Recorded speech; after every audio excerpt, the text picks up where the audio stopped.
Muito bom dia, meus queridos amigos da comunidade católicos em Dublin. Bom dia a você que está chegando com a gente para mais um programa, O Pão da Palavra, nesta quinta-feira da 7ª semana da Páscoa.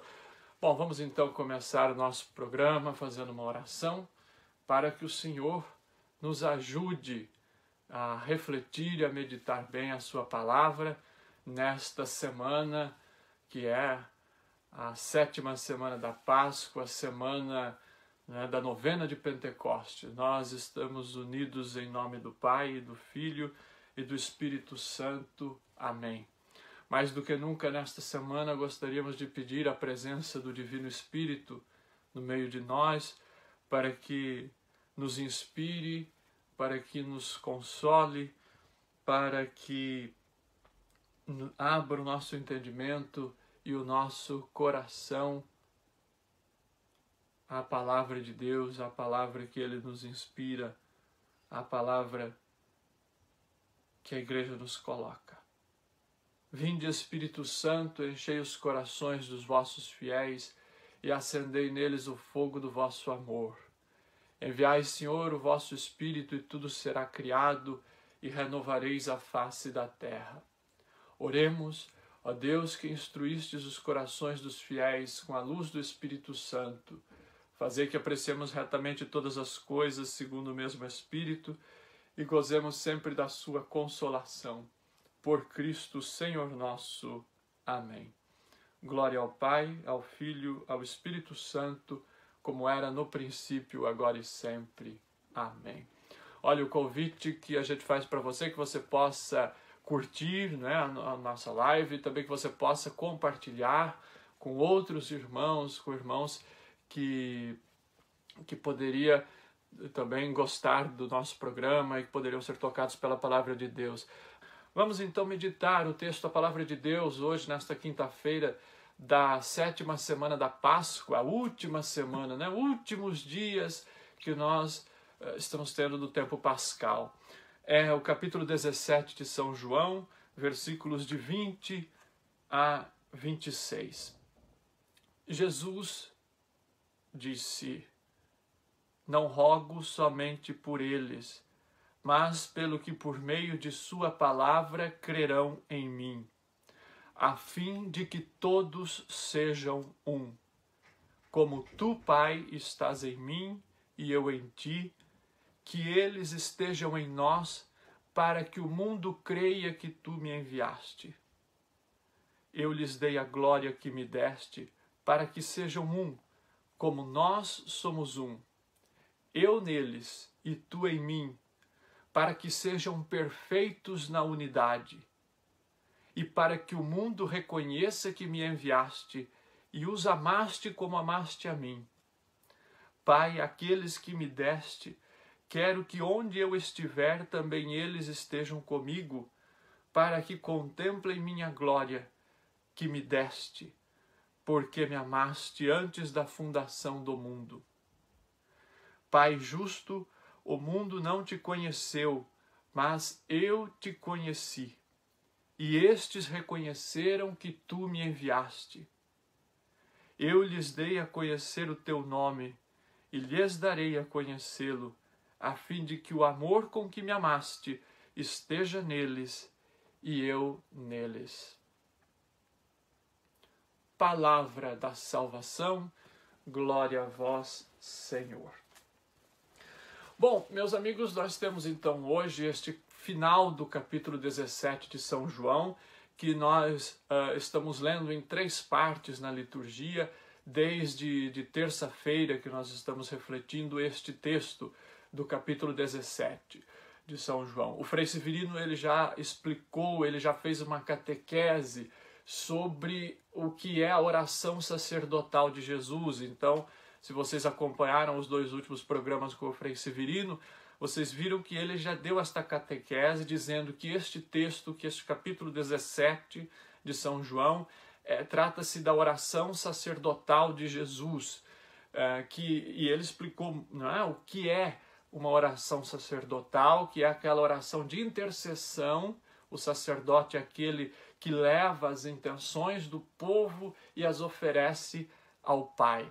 E Jesus, como o sumo sacerdote, como o eterno sacerdote, como o único sacerdote, na verdade, não é? Ele eleva ao Pai as suas intenções e as intenções do povo. E é importante, então, nós recordarmos que esta oração sacerdotal de Jesus, ela é dividida em 3 partes. Então, vocês viram, na terça-feira nós tivemos a primeira parte da oração sacerdotal de Jesus, que é quando Jesus mostra ao Pai, quando ele diz ao Pai tudo o que ele havia feito. Ele como que presta contas ao Pai da sua atuação no mundo. Ele presta contas ao Pai da sua missão. Então ele diz que ele reuniu os apóstolos, ele diz que ele veio para glorificar o Pai, e ele pede ao Pai que o glorifique, porque ele veio para glorificar o Pai. Então Jesus, ele faz este pedido ao Pai, né? Então ele tem esta consciência de que a missão dele neste mundo estava completa, que ele estava vivendo a fidelidade ao Pai e que a prova máxima, que a consumação desta felicidade, desta fidelidade estava para acontecer ali na cruz. Não nos esqueçamos que esta oração sacerdotal, Jesus eleva ao Pai na última ceia. Estamos ainda na última ceia, estamos ainda naquele momento do discurso de despedida, mas agora não é um discurso mais para os discípulos, mas um discurso, uma oração que Jesus eleva a Deus. Muito bem, então isto na primeira parte da oração. Então Jesus, ele fala de si, ele pede a Deus por si. Na segunda parte, ele pede pelos discípulos, e que nós refletimos ontem, o Frei Severino falava, né?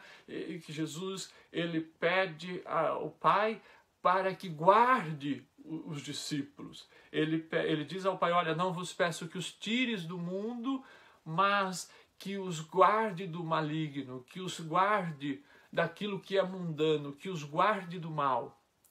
E Jesus, ele dá testemunho ao Pai de que ele formou em torno dele um grupo, uma comunidade de discípulos para levar adiante o Evangelho, para levar adiante o reino de Deus, para que o reino de Deus possa se espalhar. E nós celebramos no domingo passado a Ascensão do Senhor, e nós refletíamos no final de semana que Jesus, ele pede aos discípulos, ele dá aquela ordem aos discípulos de ir pelo mundo e levem o Evangelho a todas as criaturas. Então nós temos esta missão. Jesus, então, ele testemunha agora ao Pai de que ele formou aquele grupo ao redor dele. E a terceira parte da oração sacerdotal de Jesus é esta que nós temos aqui. Jesus não mais pede por si, não mais pede para aquele grupo pequeno que estava ao seu redor, mas agora, nesta terceira parte, na conclusão da sua oração, Jesus, ele pede ao Pai por aqueles que viriam. Ele pede ao Pai pela comunidade cristã que seria formada a partir da pregação dos apóstolos. Em outras palavras, minha gente, Jesus, ele está, como o Frei Severino já adiantou ontem, ele está intercedendo ao Pai em nosso favor. Em favor meu, em favor de cada um de vocês, em favor da humanidade que viria a crer nele a partir da evangelização. Ele pede pela igreja, ele pede pelos cristãos. E o tema central desta perícope de hoje, o tema central desta parte da oração de Jesus, hoje é a unidade. Então, no nosso programa de hoje, nós vamos refletir a respeito da unidade. E a unidade aqui, nós vamos pegá-la e vamos meditá-la em 2 sentidos. A unidade interna nossa como Igreja Católica, como comunidade, não é, católica, mas também a unidade de todos os cristãos. Então, num segundo momento, nós vamos aprofundar sobre a importância do ecumenismo, sobre a importância dos cristãos estarem unidos nesta mesma fé que nos une, que é a fé em Jesus, o único Salvador. Então, nós vamos hoje abordar e vamos refletir sobre a unidade, sobre a importância de sermos um. Eu não sei se deu para ouvir no comecinho, mas eu coloquei aquela música antiga, mas belíssima. Sejamos um para que o mundo creia. Este é o grande testemunho que nós cristãos precisamos dar ao mundo. E é o grande testemunho que nós podemos e devemos dar ao mundo.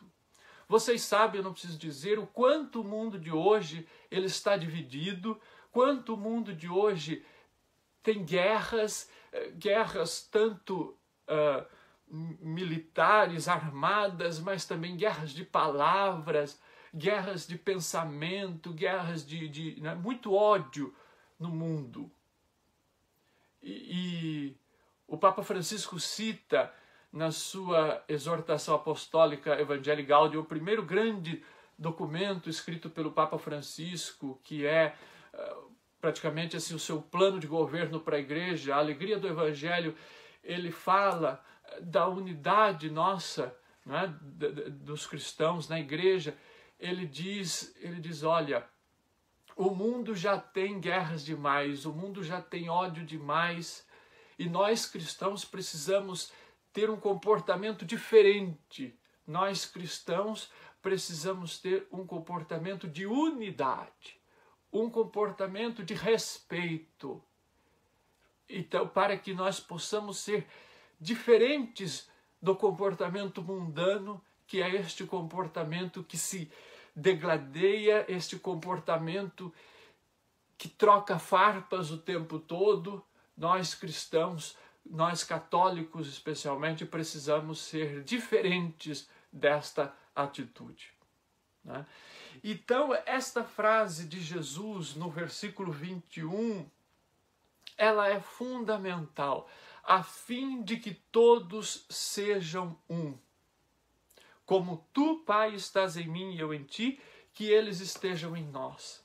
Então, um primeiro ponto da unidade, meus amigos, é justamente esta unidade nossa com Deus, esta unidade nossa com a Trindade. Né? No domingo que vem, né, no domingo depois de Pentecostes, nós vamos celebrar a solenidade da Santíssima Trindade. Então vejam que o primeiro ponto de unidade é a Trindade. Nós cristãos somos batizados em nome da Trindade, em nome do Pai e do Filho e do Espírito Santo. Então o primeiro ponto de união que nós precisamos ter, a primeira referência de unidade é o próprio Deus, que apesar de três pessoas diferentes, Ele é um único Deus, porque essas três pessoas vivem nesta perfeita unidade. Então, o nosso Deus é este modelo de unidade. E Jesus fala, como nós somos um, Ele diz ao Pai, como nós somos um, que eles sejam um em nós. Então, esta nossa ligação com Deus, esta nossa unidade com Deus, e como é que nós somos um em Deus? Cumprindo os mandamentos. E qual o grande mandamento que Jesus deixou? Qual o grande mandamento? Amai-vos uns aos outros como eu vos amei. Este é o novo mandamento que nós tanto refletimos da Quinta-feira Santa para cá, né? Este novo mandamento, amai-vos uns aos outros na medida que eu, Jesus, vos amei, que eu que sou o vosso mestre e Senhor vos amei. Então é nesta medida, é aquele amor de comprometimento, é este amor com atitudes, é este amor que sai das entranhas do nosso coração e atinge as pessoas. É um amor concreto, não apenas de palavras, né? Então é este tipo de amor que nos liga a Deus, é este tipo de amor que nos liga à Trindade. É o amor de Jesus. Então, neste sentido, nós somos um com o Pai e com Jesus. Então, este amor com Deus. Não esqueçamos no capítulo 15 de São João que nós meditamos na liturgia algumas semanas atrás, dentro ainda do tempo pascal, que Jesus dizia, ele se comparava como a videira e que nós éramos os ramos, ele dizia, permanecei no meu amor. Esta era a ordem que Jesus nos dava, permanecei no meu amor. Então veja, este é um sinal de unidade. Porém, esta unidade a Deus, ela só é possível a partir do momento em que nós estamos unidos como irmãos. Não é possível nós falarmos de unidade, de estar unidos a Deus, se esta união não passar pela união com os irmãos. Porque São João diz na sua carta, aquele que diz que ama a Deus, mas que não ama o seu irmão, é mentiroso. São João é muito forte nas suas palavras. Ele diz, é mentiroso. Porque não é possível. O amor a Deus, esta união com Deus, requer necessariamente a união com os irmãos. A nossa fé cristã, meus amigos, não é uma fé individual, não é uma fé individualista, não é uma fé intimista. O meu Deus, o meu Senhor, não. É o nosso Deus, é o nosso Pai. O Senhor, ele formou uma comunidade. Ele não formou seguidores individuais, ele formou comunidade, a comunidade dos seus seguidores. E ele deu justamente este mandamento: amai-vos uns aos outros, como eu vos amei. E isso tanto é verdade, esta unidade com Deus e a unidade com os irmãos é uma via de mão dupla, não é? É uma via de mão dupla. Tanto é verdade que se a gente pegar o capítulo 5 de São Mateus, versículos 23 e 24, nós vamos ver lá Jesus dizendo, se você estiver no templo para oferecer uma oferta, e você se lembrar que o teu irmão tem alguma coisa contra ti, deixa ali do lado essa oferta, vai primeiro se reconciliar com o teu irmão, e depois, quando tiver reconciliado com ele, você volta para oferecer, e aí sim você vai oferecer a oferta no templo. Então Deus não aceita um culto que não esteja associado com o amor aos irmãos, porque não pode ser verdadeiro. Não pode ser verdadeiro. Então a nossa piedade, a nossa oração, ela precisa estar aberta para este compromisso comunitário, para este envolver os irmãos. Então aquele que diz, eu rezo sozinho, eu rezo em casa, isto basta.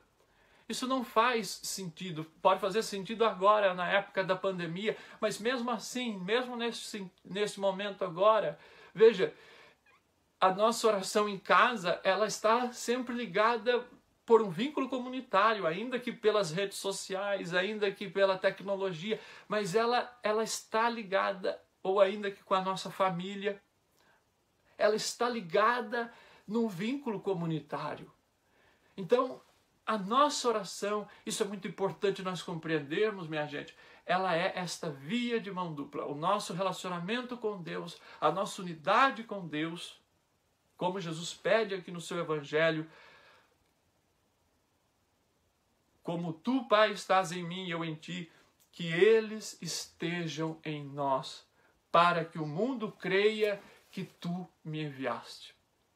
Então é só a partir desta unidade, com Deus e com os irmãos, que nós vamos dar um verdadeiro testemunho cristão para o mundo. Às vezes nós reclamamos, o mundo não tem fé, o mundo não ama a Deus. Mas qual tem sido o meu e o seu testemunho de cristãos? O que é que nós temos testemunhado para o mundo como cristãos? O que é que o mundo, olhando para nós enquanto cristãos, o que é que o mundo tem visto? Será que o mundo pode olhar para nós e dizer de fato aquilo que Jesus diz, vejam como eles se amam? Será que é este o testemunho que nós temos dado enquanto cristãos para a humanidade, para a sociedade? O cristianismo ele tem sentido a partir do momento em que ele é uma resposta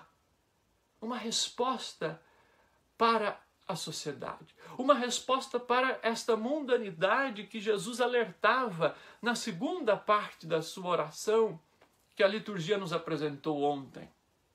Então é só aí que isso vai ter sentido. Então, minha gente, a unidade dos cristãos, ela é uma condição fundamental para que a evangelização dê frutos. A unidade, ela é uma condição fundamental. Não existe evangelização frutuosa se não houver unidade entre os cristãos, se a igreja não for una.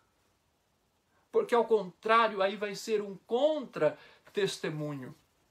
Não é? Como pregam o amor se não se amam? Como anunciam que Deus é amor, que Deus é misericórdia, se entre si eles trocam ataques, trocam farpas, trocam mentiras, trocam calúnias? Isto é muito sério, isto vai totalmente contra a mensagem do Evangelho. Veja, uma coisa é nós termos a nossa doutrina, e nós vamos ver mais adiante sobre isso, nós vamos refletir sobre isso, a verdade da nossa fé. As nossas diferenças de pensamento, sim, isso é normal. Quando nós falamos na unidade, não estamos falando da uniformidade, não. Nós somos diferentes. Cada um de nós somos diferentes. E é aí que está a beleza do mundo. É isto que torna o mundo dinâmico, é isto que torna o mundo este lugar cheio de alegrias, cheio de esperanças, de expectativas, e fascinante para se viver. São essas diferenças, mas essas diferenças, elas vão fazer a diferença no mundo quando são postas em comum, quando são postas lado a lado e trabalhadas, convergidas para o bem da humanidade. Aí, estas diferenças de pensamento, de modos, de dons, porque o Espírito Santo dá dons diferentes para todos. Estas diferenças se tornam uma grande unidade, se tornam ali como um crochê que a gente vai bordando ali os fios e juntando os diferentes fios e vão formando aquele belo trabalho no final. Assim também é a nossa unidade enquanto igreja, enquanto cristãos. Os diferentes carismas, vejam, na igreja nós temos tantos carismas belíssimos, as comunidades, as congregações de ordens religiosas. Veja, os diferentes carismas entre os leigos, as pastorais, os movimentos. Isso é uma riqueza para a igreja. E que bonito quando a gente consegue colocar tudo isso em comum para que o reino de Deus, para que a boa notícia seja propagada pelo mundo e assim a gente cumpre a missão que Jesus deu, que nós celebramos domingo na Ascensão do Senhor, de ir pelo mundo, de anunciar o Evangelho, de ensinar às pessoas aquilo que Jesus anunciou. Oxalá, minha gente, nós possamos um dia todos juntos estar, não é, nesta mesma toada. Então a força de uma comunidade está na unidade dos seus membros. Só assim a comunidade vai ter força. Na unidade dos seus membros. A unidade, só para a gente ter uma ideia, usando assim uma metáfora, uma imagem para a gente ilustrar. Veja, imagina se a gente tem um palito e a gente pegar esse palito e torcer, ele vai quebrar. Agora, se a gente tiver um feixe de palitos, tente fazer isso, se você tiver aí na sua casa, né, uns palitos de churrasco, assim, aí você pega um maço desses palitos e você tentar dobrar, ele não vai dobrar, ele não vai quebrar. E a mesma coisa é na comunidade, a mesma coisa é na família, quando todos estão unidos. Pode vir o mundo, pode vir o diabo tentar dividir. Mas quando todos estão unidos, quando todos estão na mesma toada, quando todos têm o mesmo horizonte, ninguém vai conseguir nos quebrar. Ninguém vai abafar a evangelização. Por quê? Porque estamos juntos. Porque estamos unidos nesta caminhada. E isto é muito importante para as nossas comunidades do dia de hoje. O Papa Francisco, na mesma exortação apostólica Evangelii Gaudium, ele falava da mundanidade espiritual. O que é, na visão do Papa Francisco, no seu magistério, a mundanidade espiritual? São atitudes mundanas que nós enfiamos dentro da igreja. Como, por exemplo, os ciúmes. O Papa cita os ciúmes, ele cita a inveja, ele cita o desejo de poder, o desejo de estar na igreja para buscar enriquecimento, o desejo de ser visto, o desejo de prestígio ou até suprimento de carências. O Papa cita essas coisas como coisas do mundo que nós colocamos dentro da comunidade cristã em algum momento. E o Papa, ele alerta para o perigo que é isso. Porque quando nós deixamos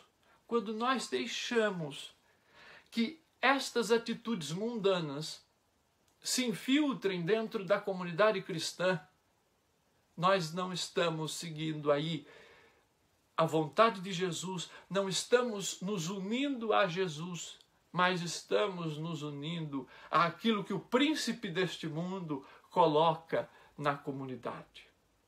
Então, quando há os ciúmes, quando há a inveja dentro da comunidade, isto é um fator de divisão da comunidade. E o Papa, ele vai dizer, para explicar isso, ele diz, veja, ao invés dos ciúmes, ao invés da inveja, a comunidade precisa se alegrar com os frutos alheios, com os frutos de outros membros da comunidade, porque estes frutos são de todos. Quando a comunidade, quando a evangelização dá frutos, não é o padre que está dando fruto, não é o coordenador que está dando fruto, mas é toda a comunidade, é o reino de Deus que está frutificando. Então, são os frutos, alegrar-se com os frutos alheios que são de todos. E o Papa diz, quando nós deixamos que estas atitudes mundanas penetrem na comunidade, e aí quando a comunidade vira este antro de ódio, de orgulho, de inveja, de ciúmes, o Papa diz, quem nós queremos evangelizar com este comportamento? Quem nós queremos evangelizar, minha gente, quando há a divisão entre nós? Não há evangelização onde há divisão. Não há. Não há. Esta é a grande mensagem que o Senhor deixa, e é isso que o Senhor pede ao Pai. Pai, que todos sejam um em teu nome. Que todos sejam um para que o mundo creia. Veja, é a condição que Jesus dá para que o mundo possa crer no Evangelho, é que os cristãos estejam unidos. E isso é tão sério, que lá no capítulo 11 da primeira carta aos Coríntios, nos versículos 17 a 22, que é o primeiro relato que o Novo Testamento tem sobre a Eucaristia, é o primeiro texto que nós conhecemos sobre a Eucaristia, São Paulo ele vai alertar a comunidade de Corinto, porque ele tinha recebido informações de que quando aquela comunidade se reunia para celebrar a Eucaristia, aquela comunidade estava, os membros, eles estavam ali discutindo onde eles iam sentar, quem é que ia poder, quem que ia vir, quem que tinha direito de participar, e havia divisão entre eles. E São Paulo vai dizer para a comunidade, vejam, vocês não estão celebrando a ceia do Senhor, vocês não estão comendo a ceia do Senhor, vocês estão comendo a própria ceia de vocês. Então, para isso, era melhor que vocês ficassem em casa e comessem lá em casa, porque no começo da igreja, a Eucaristia era celebrada num ambiente justamente de ceia, de refeição, de uma refeição comum. Então, é aí que São Paulo vai dizer que para comer a ceia do Senhor é preciso estar unidos, é preciso ser um corpo, um único corpo. E é aí que está a seriedade quando nós celebramos a Eucaristia. Né? A mesma língua que recebe a Eucaristia não pode ser a língua que depois, minutos depois, vai sair da igreja falando mal do irmão, difamando o irmão, desejando o mal do irmão, fofocando. Né? O Papa Francisco fala muito da fofoca como um grande mal, um grande sinal de mundanidade dentro das comunidades. Então, este ponto de união é fundamental, né? Eu tenho pensado, eu acho que é uma brincadeira, mas pelo menos nesse tempo que nós estamos ausentes de celebrar a Eucaristia, pelo menos esse pecado nós não estamos cometendo, que é receber a Eucaristia e depois sair falando mal dos outros por aí. Não é? Então, este é um grande ponto para nós, que nós possamos ser um. A Eucaristia é o fruto, é o sacramento, é o ponto de unidade. A Eucaristia é um sinal de unidade dos cristãos. Mas muito bem. Mas aí há um outro aspecto da unidade, como nós dizíamos no começo. Né? Um outro aspecto da unidade que é a unidade entre os cristãos, que é um outro escândalo para o mundo. Vocês sabem, do século XVI para cá, nós temos uma infinidade de títulos de igrejas cristãs. Né? Com a reforma, hoje nós temos, enfim, igreja de todo tipo, de todo nome, para todos os gostos. Né? E vejam, então, a partir daí surge esta divisão. Mas isso é uma ferida no coração de Deus, de ver os seus filhos divididos em nome de Deus. E esta oração de unidade de Jesus também é um ponto que ele pede ao Pai para que os cristãos estejam unidos, para que os cristãos não se dividam com a justificativa de ser mais próximo de Deus do que o outro. A divisão, ela é, entre os cristãos de todas as denominações, um grande escândalo, um grande pecado. E nós precisamos compreender isso, porque como é que o mundo vai acreditar no discurso cristão que a proposta de Jesus é uma proposta de vida, é uma proposta de felicidade, é uma proposta de salvação, se as igrejas brigam entre si? E é nisso que nós podemos meditar como é que esta divisão fere o coração de Deus. Olha, uma imagem simples para vocês pensarem como é que a divisão entre os cristãos, entre as diferentes denominações, fere o coração de Deus. A gente pode pensar numa imagem de uma mãe, e vocês devem conhecer mães e pais, cujos filhos não se conversam. Vocês devem, eu conheço vários, enfim, vocês provavelmente também conheçam vários casos, né? Famílias em que há brigas entre os irmãos, enfim. E como aquilo fere o coração de mãe, como aquilo fere o coração de um pai, que, por exemplo, num Natal, numa Páscoa, num Dia das Mães, não pode ter ali os seus filhos ao redor da mesa, não porque eles estão viajando, porque eles estão cada um numa cidade diferente, mas porque eles não se conversam, porque eles não se amam. Não há dor, certamente não há dor maior para um pai, para uma mãe, do que ver os filhos, os seus próprios filhos, os frutos do seu amor divididos entre si e não poderem se confraternizar, não poderem se sentar ao redor de uma mesa para a refeição, para uma festa.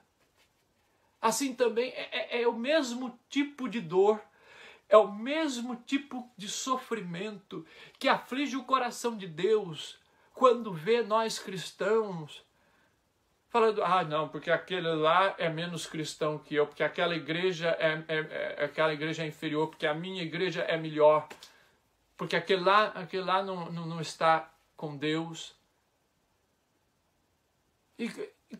E as trocas de acusações, veja, isto é uma ferida, isto é uma tristeza no coração de Deus, porque Deus ama todos nós, Deus é Pai de todos, e o seu amor, ele se estende a todos. Então, como que há esta divisão? E veja, Jesus no final do evangelho de hoje, ele diz, eu lhes dei a conhecer o teu nome e lhes darei a conhecê-lo, a fim de que o amor com que me amaste esteja neles e eu neles. Então, eu lhes dei a conhecer o teu nome. Jesus nos ensinou o nome de Deus. Qual o nome de Deus que Jesus nos ensinou? É Pai. Jesus nos ensina que Deus é Pai.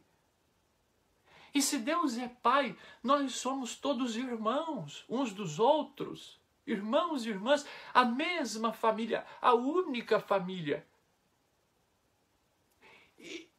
Então, se somos irmãos,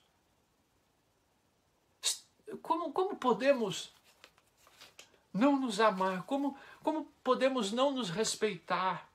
E é justamente isso que é o mundanismo que Jesus fala, que é este risco de nós queremos engaiolarmos Deus, de nós aprisionarmos Deus e acharmos que somos donos de Deus. E esta é uma grande tentação em todas as correntes, em todas as denominações.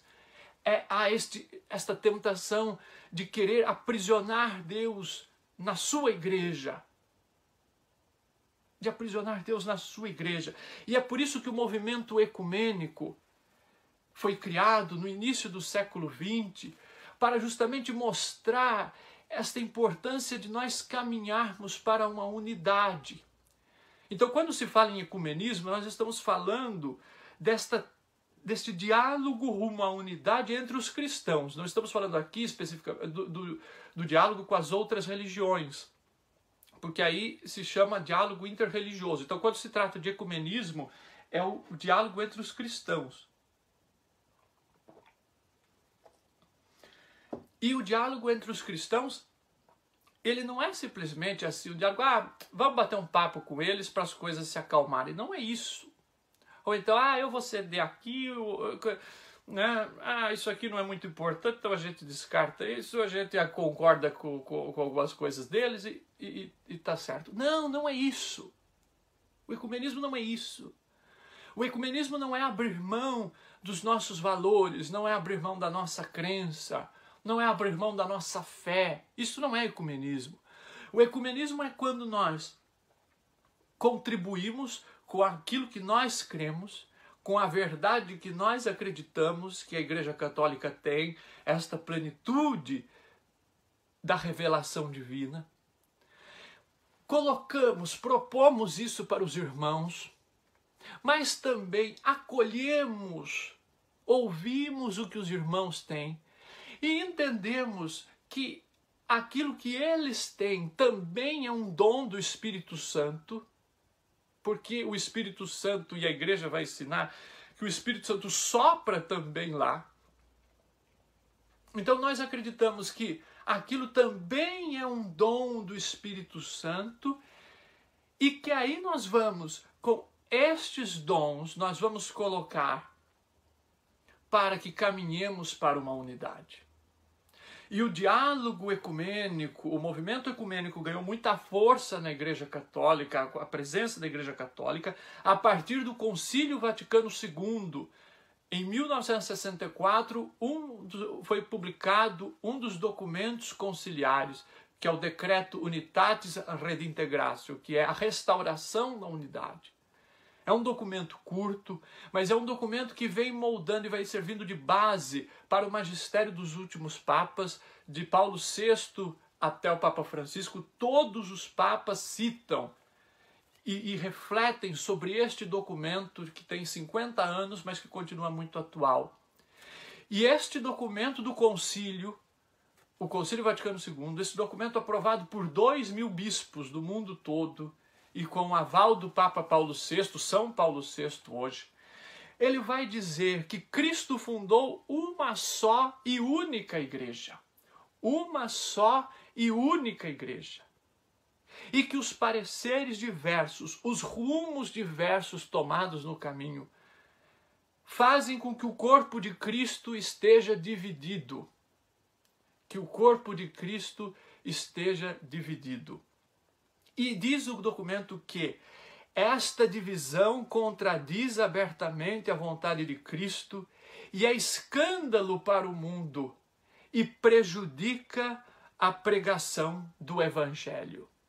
E prejudica a pregação do Evangelho. Então veja, a própria igreja reconhece no seu magistério, e isso depois foi retomado por São João Paulo II, que a divisão entre os cristãos contradiz abertamente a vontade de Cristo e é um escândalo para o mundo. Ou seja, é um contra-testemunho para o mundo, prejudica o anúncio do Evangelho. Aquilo que eu disse lá atrás, como o mundo pode crer se nós estamos divididos? Como alguém vai querer crer se num corpo que está dividido? Alguém aqui mandou uma pergunta e eu já aproveito para responder, pedindo para explicar a diferença entre relativismo e ecumenismo. Veja, é justamente aquilo que eu acabei de dizer.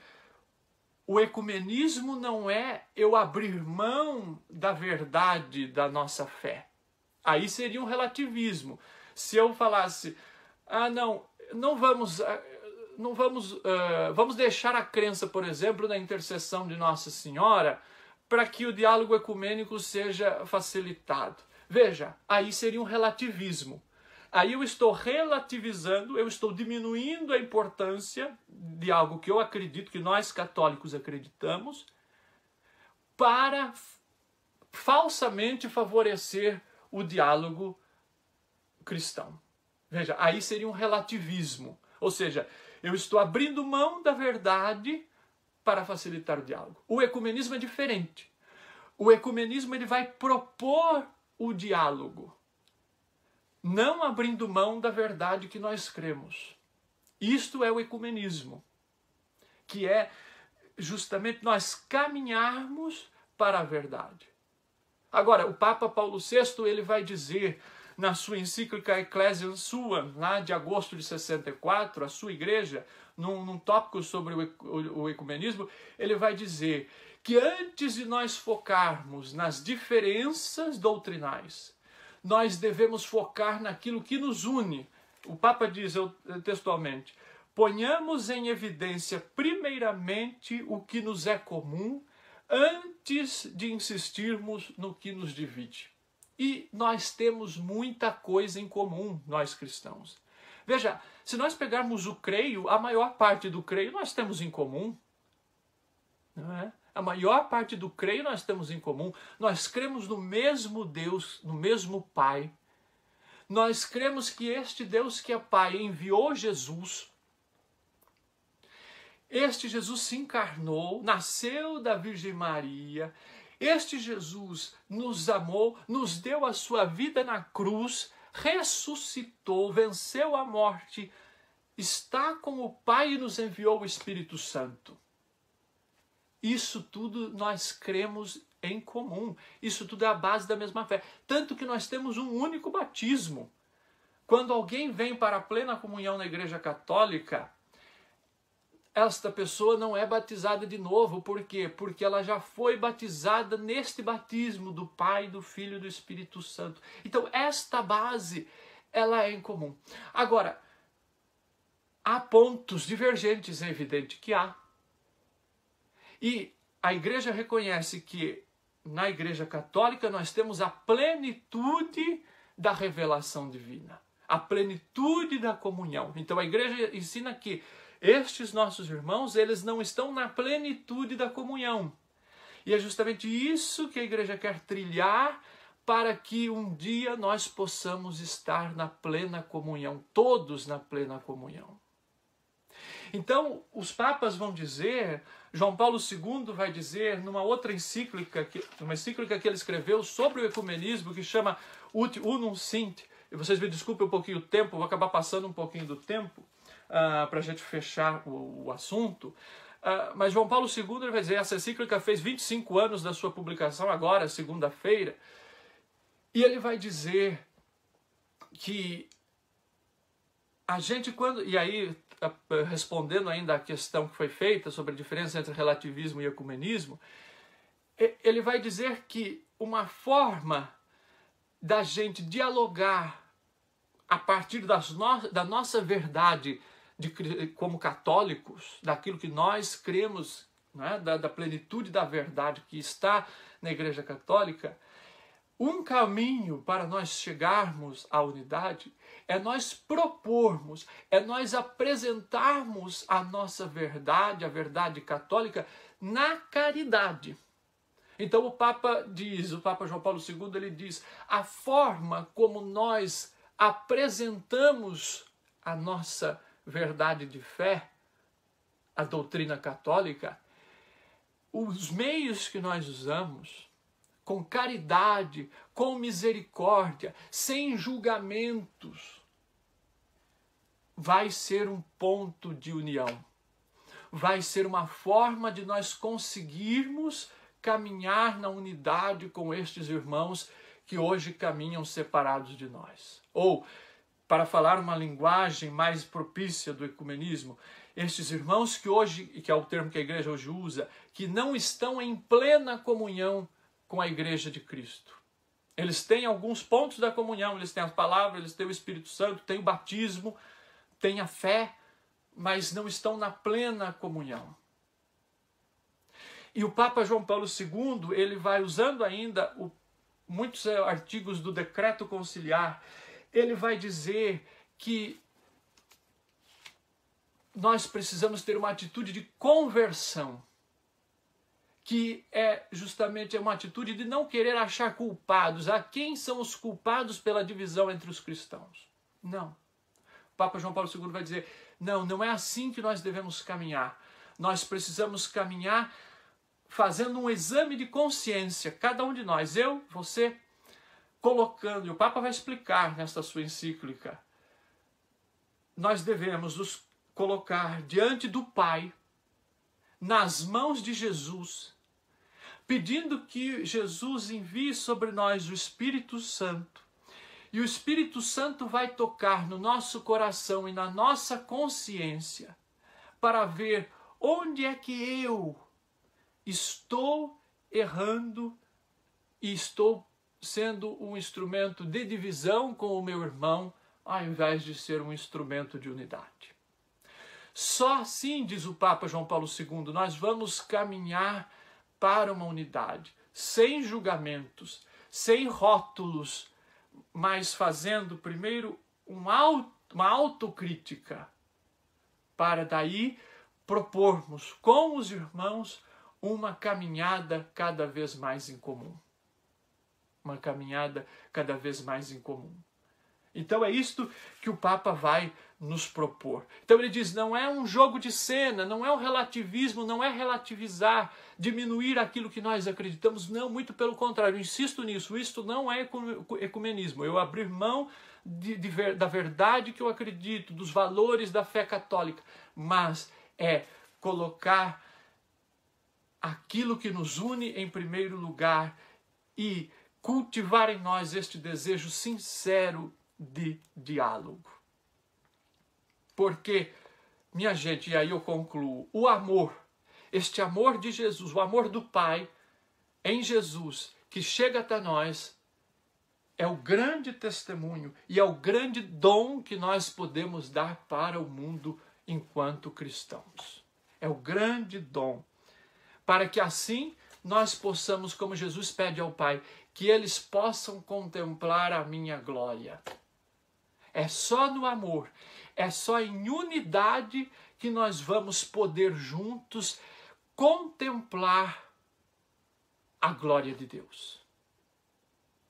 E participar, mais do que contemplar, um dia ser mergulhados e ser participantes desta glória de Deus. Porque um dia, na eternidade, se Deus quiser, estaremos todos participantes da glória de Deus. que nós possamos, minha gente, nesta semana de Pentecostes, dentro da novena de Pentecostes, pedir que o Espírito Santo aqueça o nosso coração, para que possamos ser sempre agentes, instrumentos de unidade entre nós, Igreja Católica, entre nós, cristãos, a única família de Cristo. Vamos encerrar com a oração do Regina Coeli, última semana que nós rezamos o Regina Coeli, já que o tempo pascal está chegando ao seu cume. Rainha do céu, alegrai-vos, aleluia, porque aquele que merecestes trazer em vosso ventre, aleluia, ressuscitou como disse, aleluia. Rogai por nós a Deus, aleluia. Alegrai-vos, exultai, ó Virgem Maria, aleluia, porque o Senhor ressuscitou verdadeiramente, aleluia. Oremos.